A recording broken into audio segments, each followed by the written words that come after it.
আবু সাইদ মুক্ত, শেষ হয়নি যুদ্ধ, আবু সাইদ মুক্ত, আবু সাইদ মুক্ত সহ এই বাংলাদেশের হাজারো ভাই বোন যে 24-এর ছাত্র জনতার অভ্যুত্থানের জন্য নিজের জীবন বিসর্জন দিয়ে দিয়েছে।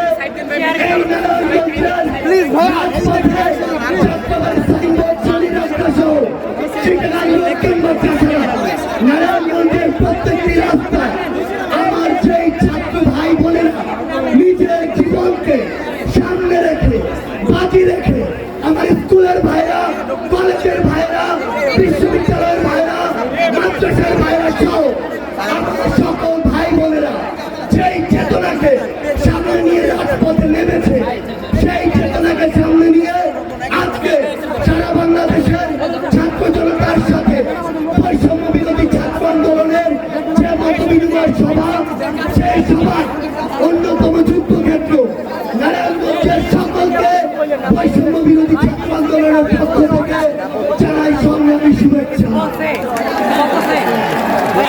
আমরা আমাদের এই ছাত্র জনতার হাতেই ভবিষ্যৎ বাংলাদেশ দেখতে চাই।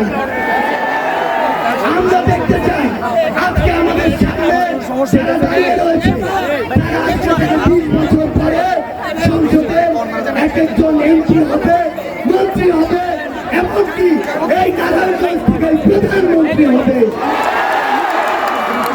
আমরা আপনাদেরকে আমাদের জায়গা থেকে স্পষ্ট করে বলে দিতে চাই, আমাদের এই তরুণ প্রজন্মের একটি অংশকে কিছু কিছু মানুষ নিজের স্বার্থে ব্যবহার করার জন্য তাদেরকে বিভিন্ন নামে নামাঙ্কিত করছে।